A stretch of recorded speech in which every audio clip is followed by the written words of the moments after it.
It all started in the quiet suburb of Oakridge Hills, the kind of neighborhood where lawns were trimmed with ruler-like precision and fences were painted in identical shades of beige. To any outsider, it looked like a perfect community, calm, organized, peaceful. But beneath that polished surface was a constant tension, a silent war between homeowners and the man who ruled them all, the HOA President, Richard Cole. Richard wasn't just any HOA president. He was the self-proclaimed king of Oakridge Hills, a man who thrived on authority, power, and intimidation. He walked the streets like a watchman, clipboard in hand, eyes scanning for any possible violation. It didn't matter how small, a garden hose left out, a mailbox painted the wrong color, or a car parked slightly too close to the curb. He treated every minor imperfection like a personal insult. For months, I had watched him terrorize my neighbors with fines and threats. But I never imagined I'd be next. My house, sitting neatly on the corner of Willow Court, had always been compliant. I kept my lawn trimmed, my exterior spotless, and my driveway clear. But one evening, that illusion of peace began to crack. It started with a letter. A bright yellow envelope tucked under my door, stamped with the HOA's logo. Inside was a notice claiming that my backyard shed was non-compliant with community standards. According to Richard, its height exceeded the limit by 6 inches, a measurement that somehow he had personally taken without permission. The fine was outrageous, and the tone of the letter made it clear, this wasn't about a shed. It was about control. I ignored it at first, hoping it would blow over. But it didn't. The following week, I received another letter, this time claiming that my trash bins were visible from the street, a supposed violation that carried another hefty fine. It was obvious what was happening. Richard had found his next target, and he wasn't letting go. Neighbors started whispering. Some sympathized quietly, others avoided me altogether, afraid they'd be next. Everyone knew how Richard operated. He used his power like a weapon, punishing anyone who questioned him. Rumor had it, he even had connections inside the city council, people who helped him bend small rules into big threats. Days turned into weeks, and the harassment grew bolder. HOA inspectors, handpicked by Richard himself, began showing up unannounced, snapping photos of my property from the street. I could see them standing there in the morning, pretending to survey the neighborhood, but their cameras were always pointed at my fence, my yard, my home.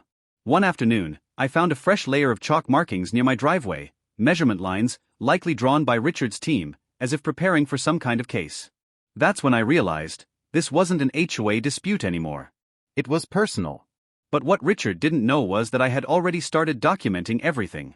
Every letter, every visit, every photo they took. I installed discrete cameras on my porch and near my fence, capturing every instance of his so-called inspection. Because while he was obsessed with control, I was quietly preparing my defense. The final straw came one warm Saturday morning. I was mowing my lawn when I saw Richard standing across the street, talking to 2 men in uniform, local police officers. He pointed toward my property, gesturing dramatically, waving papers in his hand. I could tell by the way he moved, fast, frantic, desperate, that he had escalated things. Minutes later, the officers approached my gate. Richard followed closely behind, his chest puffed out with pride. He had finally done it. He had called the police on me. I didn't argue. I simply stepped back and let them speak. Richard claimed that I was harboring illegal materials in my shed, that it posed a fire hazard to the community, and that I had refused multiple warnings from the HOA to remove it. His words were sharp, rehearsed, dripping with authority. The officers seemed unsure, glancing between his paperwork and my calm posture. One of them asked to see the shed. I agreed immediately, leading them around the side of the house. The shed, clean and neatly maintained, stood exactly where it always had, freshly painted, locked, and completely safe. Inside were simple tools, lawn equipment and storage boxes, nothing out of the ordinary. But as they inspected, one of the officers noticed something strange near the property line. A small trench, recently dug, leading from Richard's side of the fence toward the back corner of my yard. It wasn't mine. I had never touched that part of the ground. The officer crouched down, studying it, and called his partner over. Richard's face paled. The trench led to a patch of exposed wiring, thick orange cables running just below the soil. It looked like a makeshift electrical line, something not permitted in any residential area.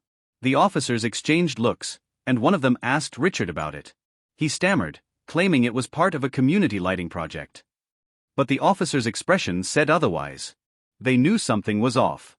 The officers stepped aside to make a quick radio call, leaving Richard fidgeting nervously near my fence.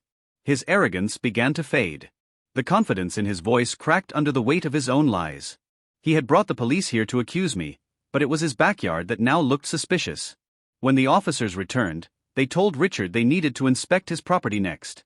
The change in his face was instant, a mix of anger and fear. He tried to refuse, insisting it was private HOA property, but the officers didn't buy it.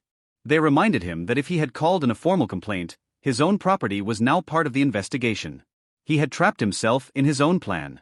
The officers walked across the street while neighbors began peeking out from behind curtains. Whispers spread quickly. Something was happening at the HOA president's house. Within minutes, the officers disappeared inside his backyard. I stayed where I was, silent, watching from my porch. When they finally reappeared, their expressions had completely changed. One of them held a small evidence bag. Inside it were several envelopes filled with cash. Another officer followed, holding a folder stuffed with papers that looked like contractor receipts and city permit forms, some of which bore forged signatures. The neighborhood went still. Richard tried to speak, but his words tangled in panic. He claimed it was donation money for community repairs, but the officers weren't listening anymore. They had already called for backup. I stood there, stunned, as the scene unfolded. The man who had tormented the neighborhood for years, who had fined innocent people into silence, who had tried to ruin my peace, was now being questioned by the same authorities he had once manipulated. As the flashing red and blue lights approached from down the street, I realized something important. This was far from over. The officers had only begun to scratch the surface of Richard's corruption. And what they would uncover next would shake Oakridge Hills to its core. The sirens echoed down the street, bouncing off the manicured lawns and polished fences of Oakridge Hills. Blue and red lights splashed across Richard's front yard, painting his once pristine home in chaotic flashes. The same man who had ruled over the neighborhood with fines and threats now stood at the center of his own downfall, surrounded by police officers, his clipboard nowhere in sight. Neighbors began stepping out of their homes, gathering in small clusters along the sidewalks. Some whispered in disbelief, others recorded with their phones, capturing every second. For years, Richard had been untouchable, the self-proclaimed enforcer of community order. But tonight, his empire was crumbling under the weight of his own corruption. The officers spoke quietly among themselves, comparing notes and examining the evidence they had found. One of them placed the envelopes of cash on the hood of a patrol car, neatly labeled and photographed.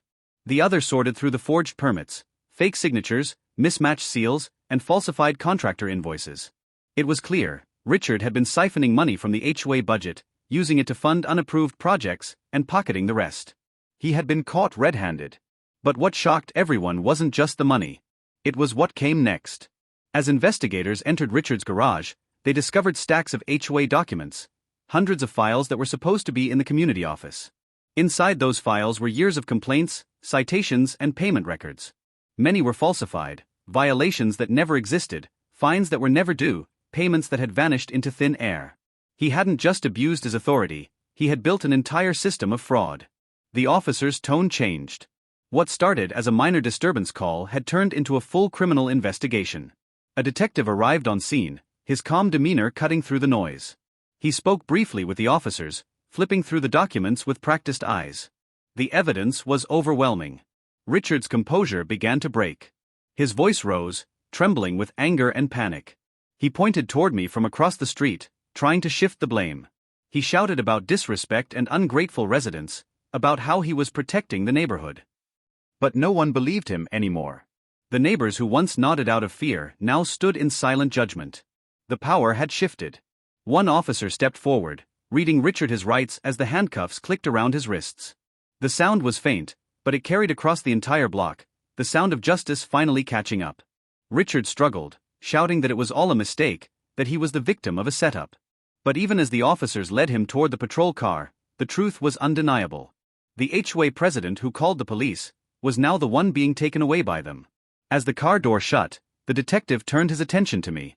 He approached calmly, asking for a statement. I explained everything, the letters, the false citations, the unannounced inspections, and how Richard had shown up with officers to accuse me of breaking HOA rules. I handed over my video recordings, the footage of his fake inspections, the measurements, and the trench by the fence. The detective nodded slowly, clearly impressed by the evidence. He thanked me for staying calm, saying that most people would have reacted out of anger.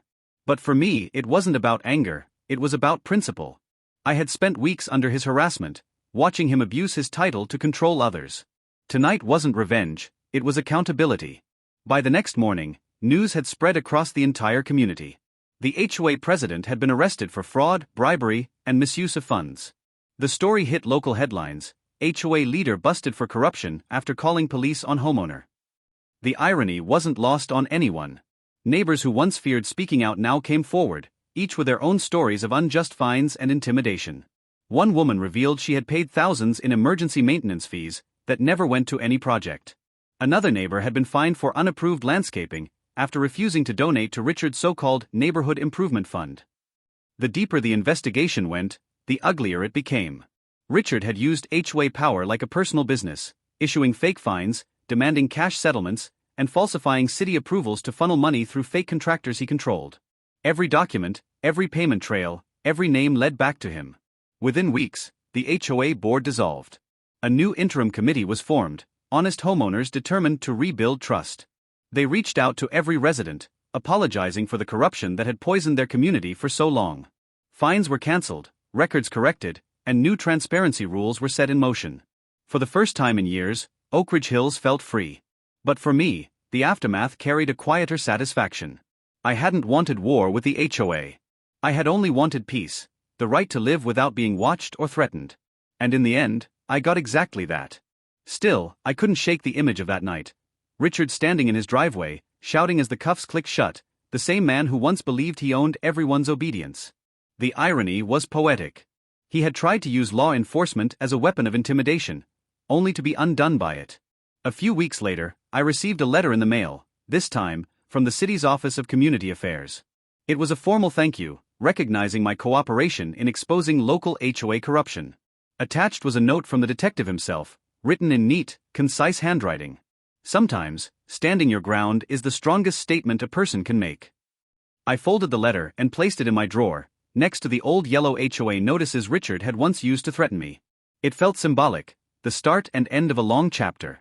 Oakridge Hills changed after that. The mood shifted. People waved again when they passed by. Kids played freely on the sidewalks that had once felt patrolled. The neighborhood Facebook group, once filled with angry HOA announcements, now hosted pictures of block parties and garage sales. The place had life again. And every time I walked past the old HOA office, its door now locked, the sign removed, I couldn't help but think about the lesson hidden in it all. Power can build communities. But when power is used to control rather than serve, it destroys them. Richard's story became a warning, one that every homeowner in Oakridge Hills would remember. The man who called the police on his neighbor ended up exposing his own crimes. And the community he ruled through fear finally found peace, not through revenge, but through truth.